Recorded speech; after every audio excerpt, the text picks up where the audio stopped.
En 30 minutos, MF Economía e Inversiones y Radio 1000 te traen los principales temas económicos del mundo y de Paraguay con Economía a 1000.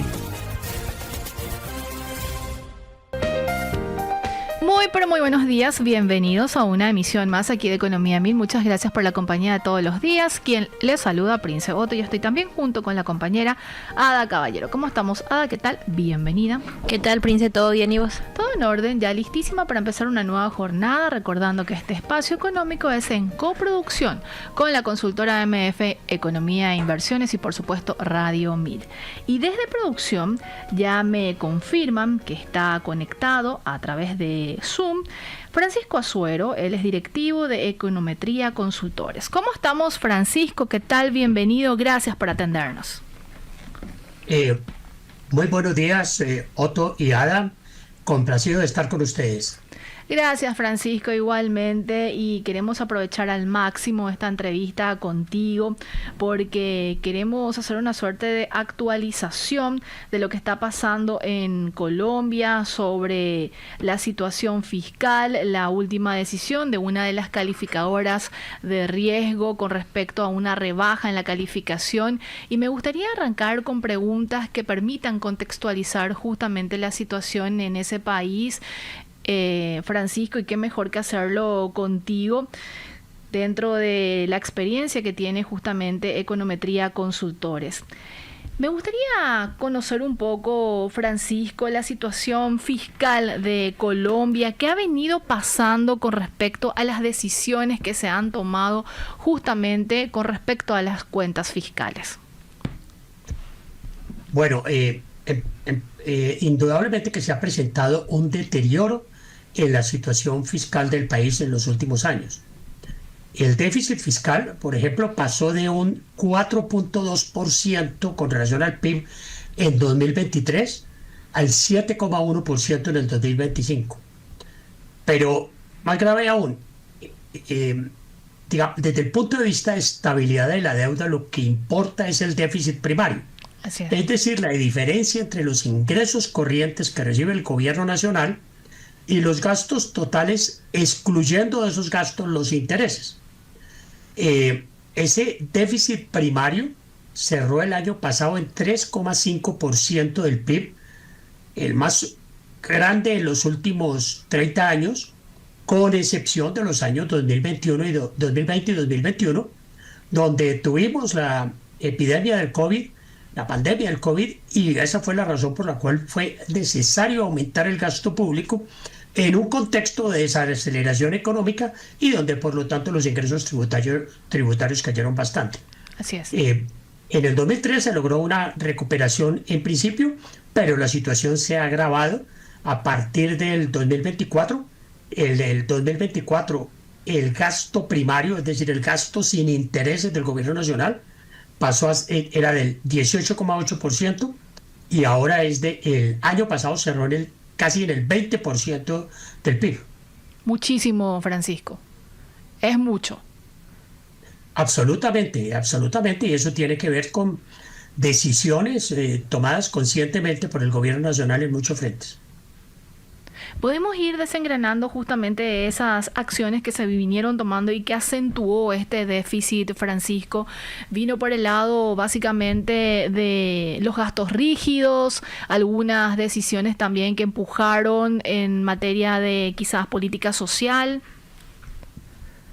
Sí, los gastos rígidos, indudablemente, eso es un problema que tenemos en Colombia, la inflexibilidad en el gasto, porque al sumar lo que son los gastos de funcionamiento en salarios, más las pensiones, más los intereses de la deuda, pues llegamos a un porcentaje que puede superar el 90% de los ingresos corrientes de la nación.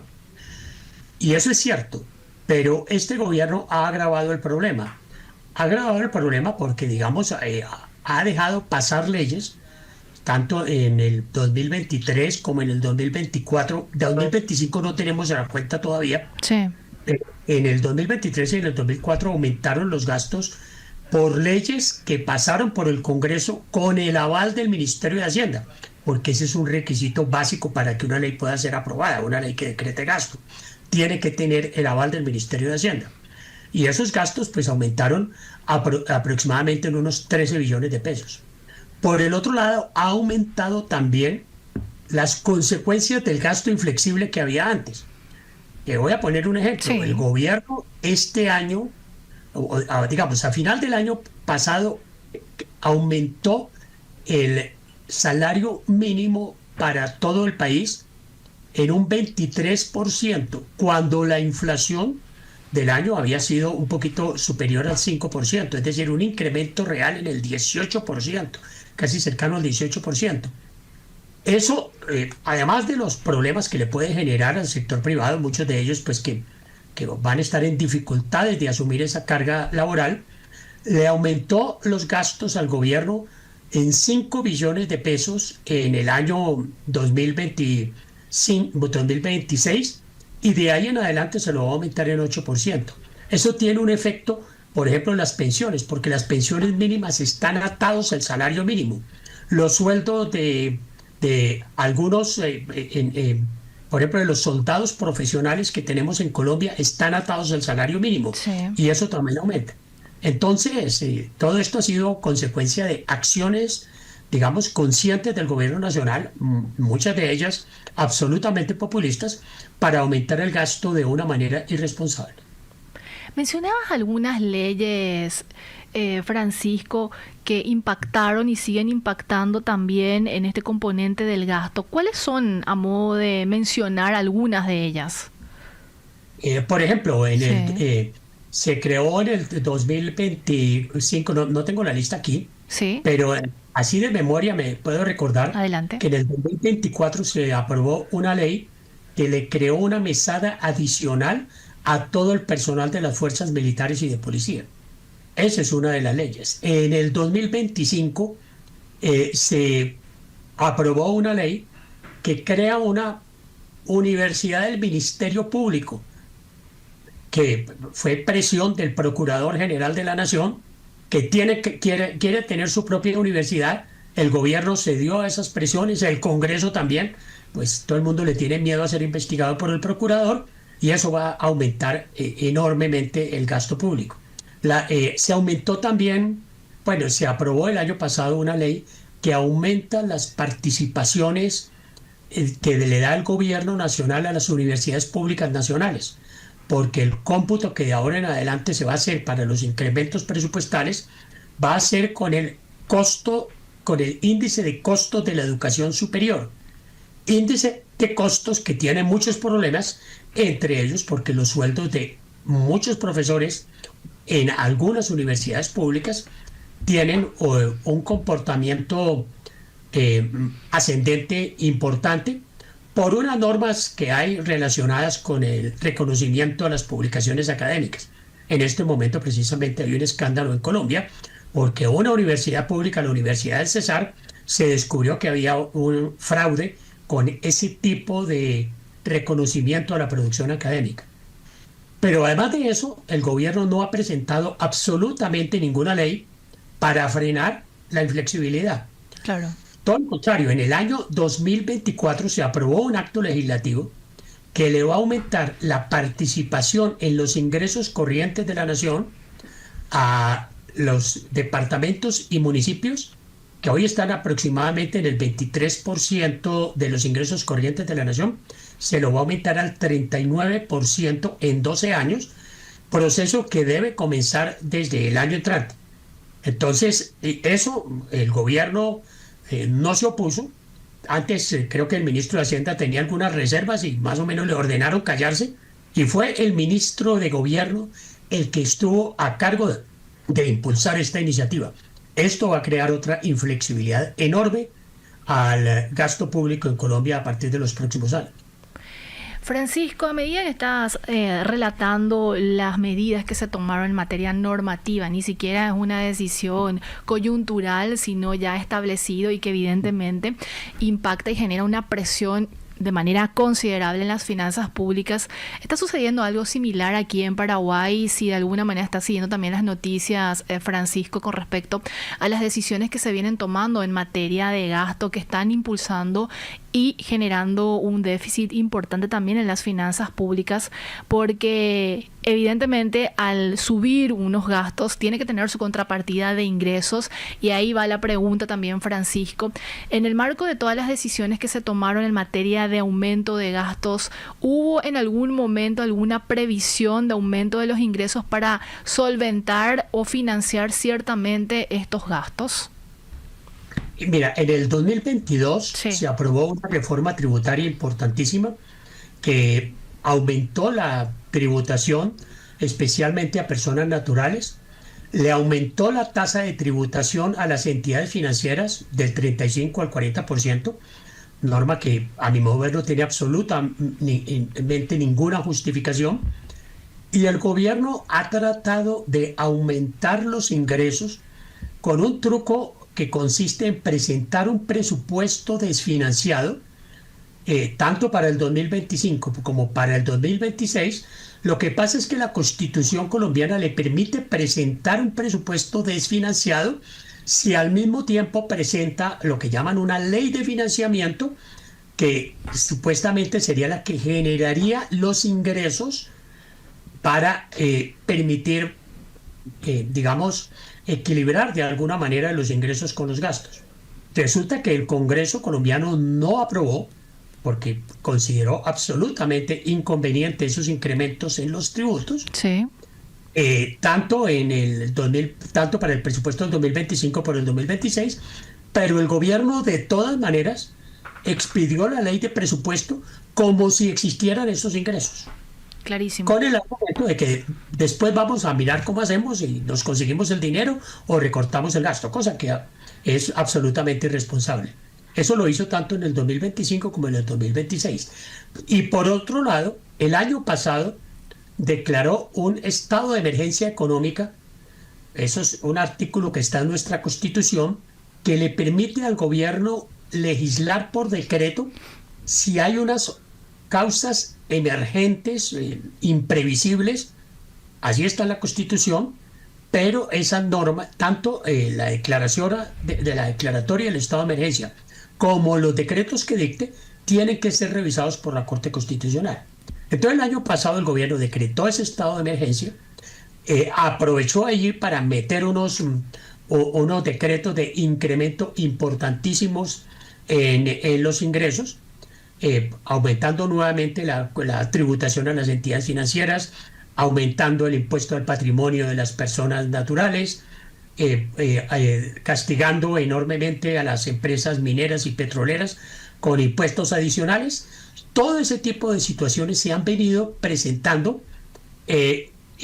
La Corte Constitucional la semana pasada declaró inconstitucional esa declaratoria del estado de emergencia, lo que lleva a que se caigan automáticamente todos los decretos tributarios que fueron dictados en uso de esas facultades. Este año, con buena situación objetiva, se presentaron unas inundaciones enormes en el noroccidente del país, en el departamento de Córdoba especialmente, Sí. y el gobierno dictó nuevamente un nuevo estado de emergencia, aprovechó para meter otros artículos para aumentar los impuestos. Entonces, una cosa absurda, que creó el impuesto al patrimonio de las personas jurídicas. Esa declaratoria de estado de emergencia está en estos momentos siendo estudiada por la Corte Constitucional. No sabemos qué va a pasar ahí. Francisco, ¿cómo toman los agentes económicos tanta incertidumbre de idas y vueltas, de normativas, decretos finalmente que no llegan? ¿Termina afectando la dinámica y la expectativa de los agentes económicos en ese sentido? ¿Cómo lo están viendo también desde la consultora? No, estamos viendo indudablemente que esto tiene unos efectos enormes en las expectativas de los empresarios, en las expectativas de los inversionistas, y esto nos explica por qué la inversión con relación al PIB, o la formación bruta de capital, para ser más precisos, y ha sido normalmente el 23% del PIB en Colombia, más o menos hasta el año 2021-2022, hoy está en el 16%. Eso es la caída de la inversión. Cosa que crea un problema bien complicado, Claro. porque eso promete la tasa de crecimiento futuro de la economía. la tasa de crecimiento futuro depende de la inversión que se haga hoy. Entonces es una respuesta que han dado los empresarios, una respuesta absolutamente racional, porque ¿quién va a invertir en un entorno de absoluta inseguridad jurídica, especialmente inseguridad tributaria? Totalmente. Y aunado a hechos como de pasados también, Francisco, en el siguiente sentido, la pérdida del grado de inversión de Colombia y ahora una rebaja en la calificación. Claro. Quiero recordar que a raíz del deterioro fiscal que tuvimos en Colombia con motivo de la pandemia, porque hubo necesidad de aumentar enormemente los gastos para comprar las vacunas, para ayudar a pequeñas empresas, para crear un esquema de ingreso solidario para los sectores más pobres de la población, y en un entorno en el cual la actividad económica caía y por lo tanto los ingresos tributarios de la nación caían. Entonces, el resultado de todo eso fue que Standard & Poor's le quitó el grado de inversión a Colombia en el 2021, posteriormente Fitch también se lo quitó, y la noticia más reciente es que en abril, a principios de abril, la calificación de Standard & Poor's bajó a W-, que es el tercer nivel por debajo del grado de inversión. Lo que explicó Standard & Poor's, o S&P, como a ellos les gustan ahora llamarse, adujo que eso se debió al deterioro en la situación fiscal, y cito textualmente: la poca predecibilidad derivada del abandono de la regla fiscal, así como un entorno de crecimiento moderado. Entonces, en este momento, la única que nos tiene en grado de inversión, en el último grado del grado de inversión, es Moody's. Vamos a ver qué pasa con esta calificadora en los próximos meses. Francisco, el gobierno está realizando críticas muy duras también al Banco Central.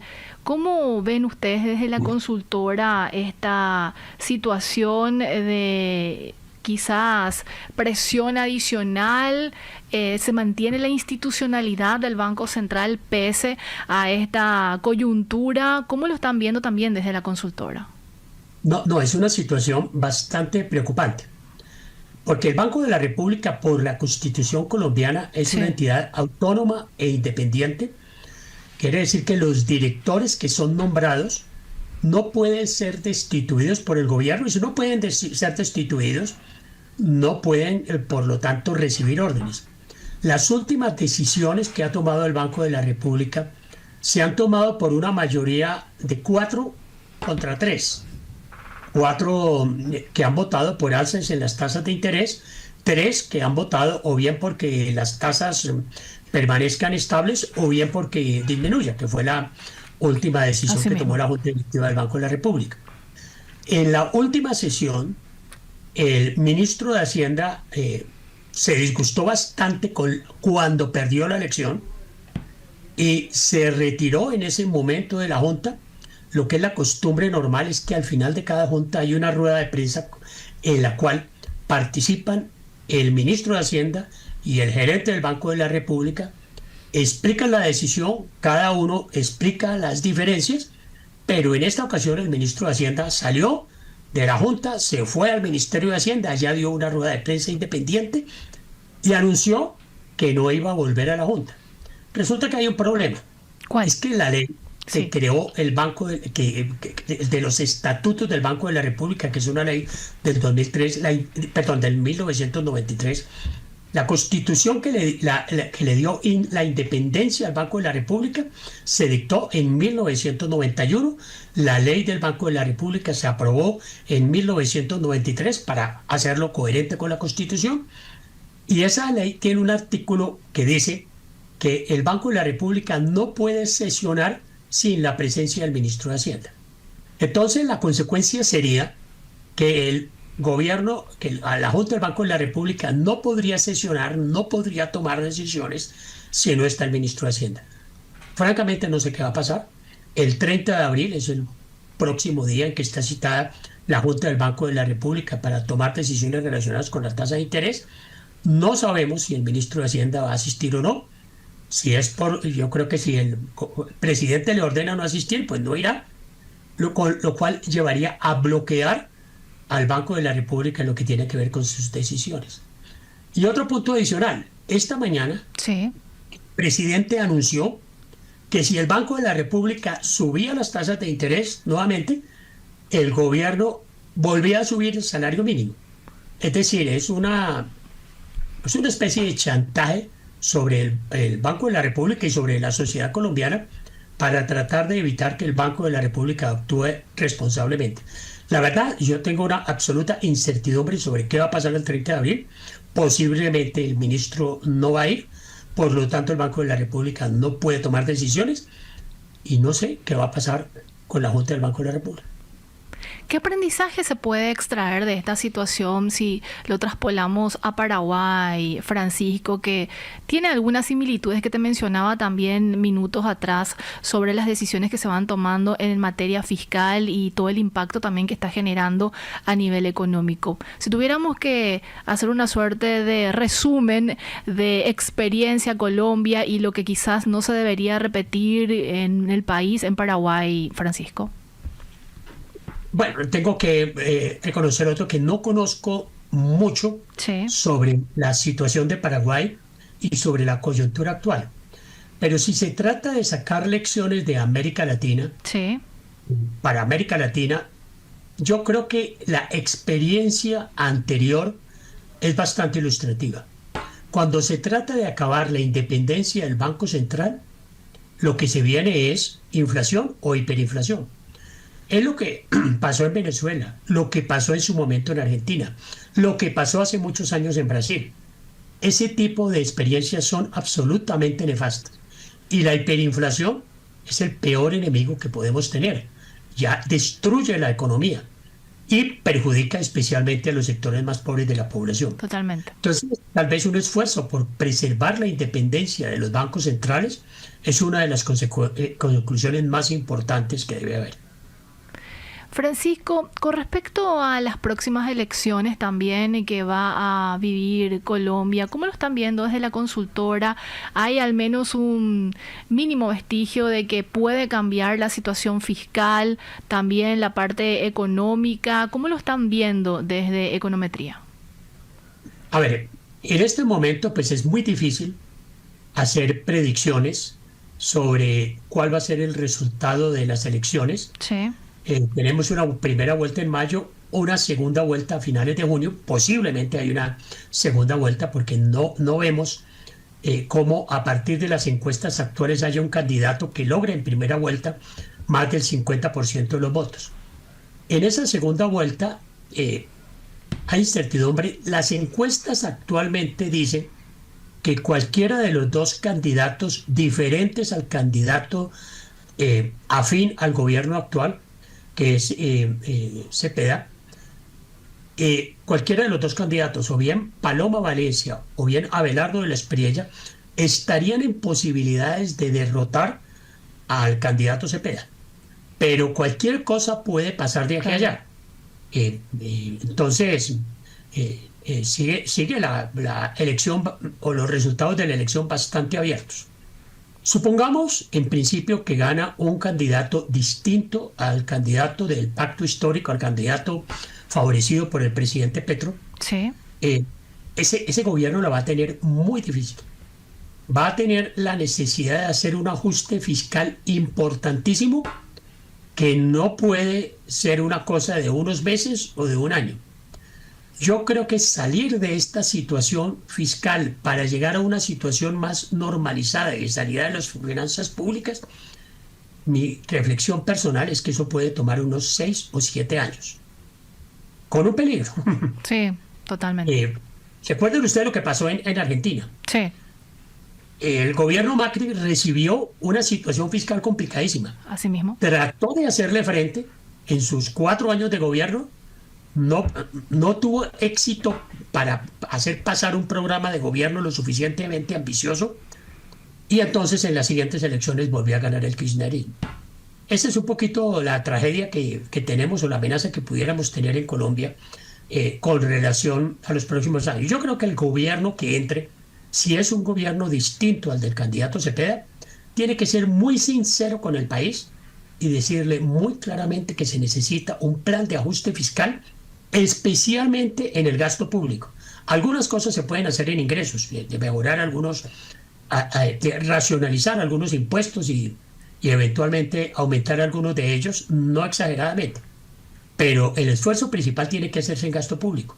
Y eso, como todos lo sabemos, es absolutamente impopular, porque implica acabar con algunas entidades, disminuir el gasto de funcionamiento, lo que implica pues que haya empleados públicos que salgan, etcétera. Eso es absolutamente impopular, pero yo creo que no existe absolutamente ninguna otra alternativa para un próximo gobierno que quiera manejar responsablemente las finanzas públicas.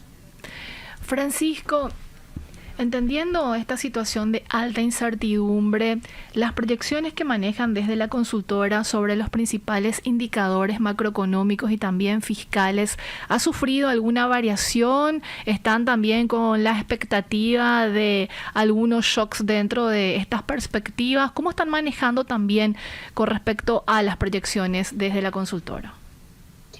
En este momento, las perspectivas de crecimiento económico, no las oficiales de nuestra consultora, que no hemos podido actualizarlas en este momento, hay que meter un montón de variables en nuestros modelos para poder hacer una proyección responsable. Pero digamos, analistas económicos independientes estiman el crecimiento económico este año en aproximadamente el 2,5% del PIB. La inflación, las expectativas de inflación están en estos momentos entre el 6,5 y el 7% del PIB, pero mucho depende de si el Banco de la República está en posibilidades de actuar o no. Claro. Esa es una variable importante. Es decir, si el Banco de la República actúa firmemente y le manda un mensaje a los mercados acerca de la seriedad de su compromiso con la meta de inflación de mediano plazo del 3%, pues indudablemente que las expectativas de inflación y por lo tanto la inflación va a bajar. Pero si la Junta del Banco de la República no puede sesionar, pues la situación va a ser muy difícil. Y en materia de déficit fiscal, ¿tampoco pudieron todavía analizar la situación, Francisco? Sí, digamos, el plan financiero del gobierno para el 2026 estima una reducción del déficit primario del 3,5% del PIB en el 2025 al 2,1% del PIB en el 2026. Sin embargo, el Comité Autónomo de la Regla Fiscal, que yo creo que es la autoridad independiente que mejor podemos citar en estos momentos, dice que para cumplir con ese compromiso de reducción del déficit primario se necesita un ajuste del 1,6% del PIB, bien con mayores ingresos o con recortes de gastos. No veo al gobierno actual recortando gastos, especialmente en una época preelectoral. Totalmente. Y no veo tampoco cómo puede aumentar ingresos. Está complicado. Porque cualquier proyecto que presente al Congreso de reforma tributaria, pues sobre todo en épocas preelectorales, no va a ser aprobado y además de eso no va a tener consecuencias en recaudos inmediatos que se logren este año. Entonces, simplemente yo me uno a la preocupación manifestada por el Comité Autónomo de la Regla Fiscal. Francisco, como siempre, un gusto conversar contigo, una entrevista demasiado enriquecedora. Desearte un muy feliz día y bueno, vamos a estar en contacto seguramente en las próximas semanas nuevamente. Que tengas un excelente miércoles. No, muchísimas gracias, Otto, por la invitación y aquí estaremos pendientes entonces cada vez que ustedes estimen conveniente conocer más sobre la situación de Colombia a través de el trabajo de nuestra firma Econometría Consultores. Así mismo. Gracias, Francisco. Era Francisco Azuero, directivo de Econometría Consultores, hablándonos sobre la situación fiscal económica de Colombia y también de alguna manera compartiendo lecciones de las decisiones que se han tomado en torno a la parte fiscal y económica en ese país. Hacemos nuestra primera pausa y a la vuelta seguimos con más Economía Mil. Y es momento de compartir la frase cifra del día. ¿Qué tenemos? Estamos creciendo a ritmos superiores al 10% cuando los planes de generación de la ANDE hablaban de un crecimiento anual en el entorno de 5 a 6%, con un consumo a un ritmo extremadamente acelerado con relación a lo proyectado, al punto que el nivel registrado el año pasado ya equivale al previsto para 2027, comentó Guillermo Krau, ingeniero electrotécnico y máster en administración de empresas. Si te interesa descubrir más detalles, puedes escuchar el podcast completo en Spotify, buscarlo en el perfil de Economía 1000 y mantenerte al tanto de todo. Y es momento de compartir las principales noticias económicas de lo que está pasando a nivel internacional y regional. Adelante, Josema. MF Economía e Inversiones presenta las principales noticias económicas de Paraguay y el mundo. De acuerdo con Bloomberg en línea, Estados Unidos evalúa extender la exención marítima aprobada el 18 de marzo de 2026, que permite transportar petróleo y combustibles entre puertos sin cumplir con la Ley Jones de 1920, en un contexto de tensiones globales por la guerra en Irán. La medida, con una vigencia de 60 días y vencimiento en mayo, ha sido utilizada por más de 40 petroleros y permitió movilizar cerca de 9 millones de barriles de crudo hacia destinos como California, Florida y Alaska, facilitando el abastecimiento interno. Más información internacional, de acuerdo siempre con Bloomberg en línea, Estados Unidos en este sentido, elevó la tensión con China tras la incautación de un buque en el marco del conflicto con Irán, con declaraciones de Donald Trump que sugieren un posible envío de apoyo bélico desde Pekín. El hecho ocurre en un contexto donde Washington mantiene operativos en el estrecho de Hormuz tras el inicio de la guerra y el bloqueo anunciado el 13 de abril con el objetivo de presionar a Teherán antes de nuevas negociaciones. ¿Más información? Siguiendo con Bloomberg, los principales traders de petróleo advierten que la guerra con Irán ya afecta la demanda global y podría derivar en una recesión. El conflicto eliminó cerca de 4 millones de barriles diarios y podría alcanzar 5 millones, equivalente a alrededor del 5% del suministro mundial. Desde fines de febrero de 2026, el suministro desde el Golfo Pérsico cayó en 13 millones de barriles diarios, mientras el crudo subió cerca del 30% con precios cercanos a $120 en marzo y en torno a $95 posteriormente. Nos vamos hasta lo regional. De acuerdo con Bloomberg en línea, el tipo de cambio en Argentina continúa a la baja y el dólar mayorista cerró en 1.375,50 pesos tras una caída de 1,50. El tipo de cambio real se ubica a niveles históricamente bajos, 31,5% por debajo del promedio de largo plazo y 1,5% por encima del nivel previo, reflejando una fuerte apreciación del peso. Este escenario se da mientras el Banco Central mantiene compras de divisas y sostiene una banda implícita entre 1.370 y 1.400 pesos en un contexto donde la estabilidad cambiaria incide sobre la inflación y la competitividad. De Argentina nos vamos hasta Brasil. De acuerdo con Portal Globo, el gobierno de Brasil presentó el borrador de la Ley de Directrices Presupuestarias para 2027, en el que reafirma que continuará aplicando medidas para aumentar los ingresos y cumplir los objetivos fiscales. La estrategia apunta a recomponer la base impositiva, reducir incentivos fiscales ineficientes y avanzar hacia una mayor progresividad tributaria con el objetivo de estabilizar la deuda en el mediano plazo. En este marco se proyecta un salario mínimo de 1.717 reales desde enero de 2027, con inicio de pagos en febrero. Información relevante, Ada, porque Paraguay se destaca en portales internacionales y en este sentido en Bloomberg en línea, que da cuenta justamente este portal internacional. Paraguay se perfila como uno de los principales impulsores del crecimiento de Sudamérica en 2026, con una expansión del PIB por encima del 4%. El Fondo Monetario Internacional proyecta un crecimiento de 4,2% en 2026 y 3,5% en 2027, mientras que el Banco Mundial estima 4,4% en 2026 y 4,2% en 2027, ubicándolo entre los mejores desempeños de la región. En los últimos 3 años, la economía creció en promedio 5,5%, impulsada por consumo, inversión y exportaciones, con una inflación de 3,1% en 2025 y un déficit fiscal de 2% del PIB y una deuda pública baja. Agrega también este reporte de Bloomberg en línea que el dinamismo se refleja en mejoras sociales y mayor actividad económica. La pobreza se redujo de más del 50% a 16% en 2025, con cerca de 300.000 personas que salieron de esta condición en los últimos 2 años. Sectores como comercio, construcción, servicios y ganadería sostienen el crecimiento, apoyados por la inversión y ventajas como la energía hidroeléctrica. El país obtuvo grado de inversión en 2024 y 2025, lo que favorece la llegada de capitales, aunque persisten desafíos fiscales de inversión y de fortalecimiento institucional. Hacemos nuestra última pausa y a la vuelta ya vamos aterrizando a temas económicos de lo que está pasando aquí a nivel nacional. Son las principales noticias económicas a nivel nacional. De acuerdo con Valor Agro, la faena vacuna en el país muestra una desaceleración en abril de 2026 con un nivel por debajo de lo habitual para esta época.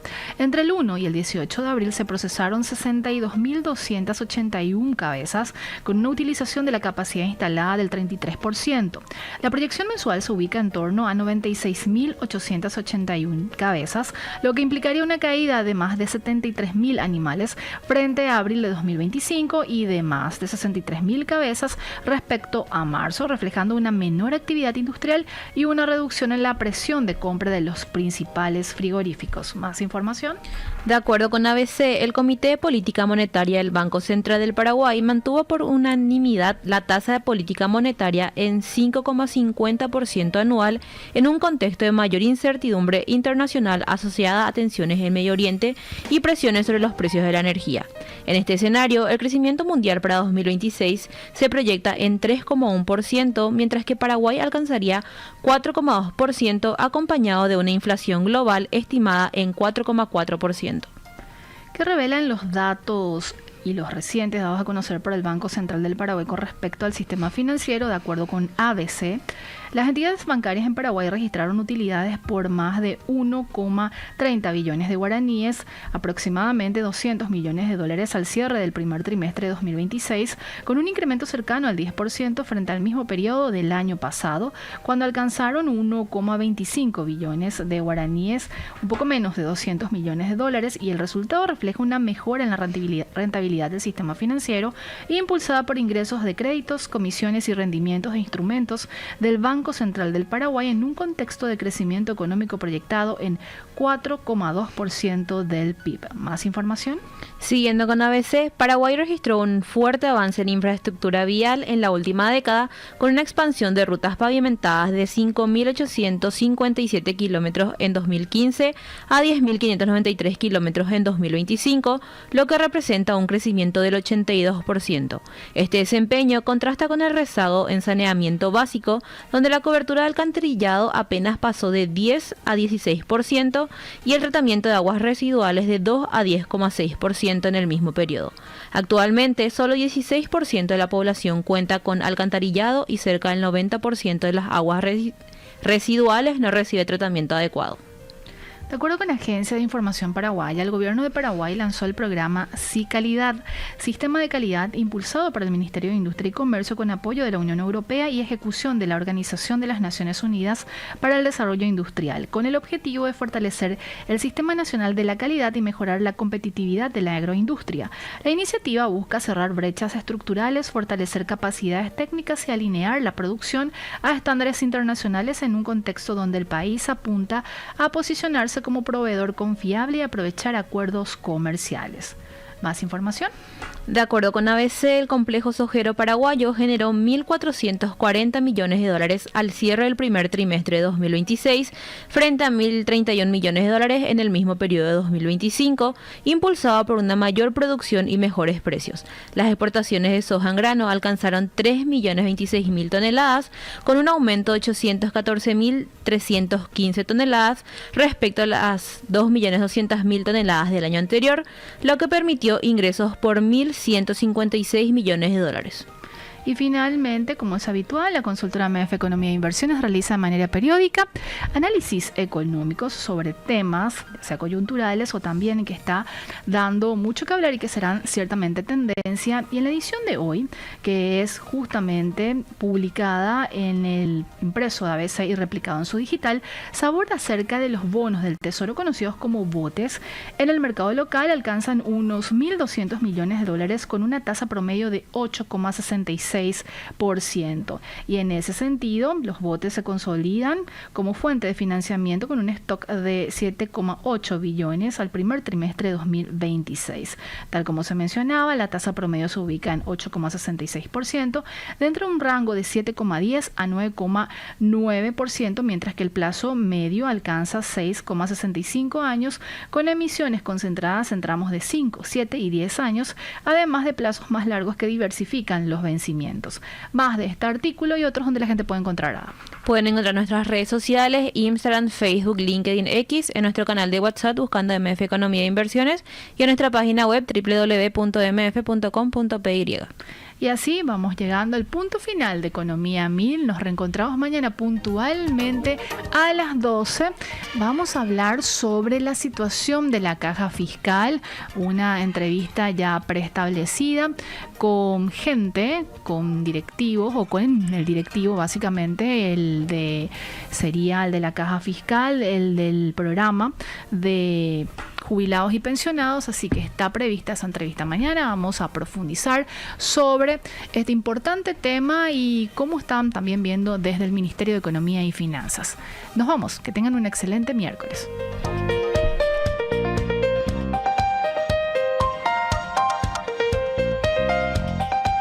Economía a 1000 fue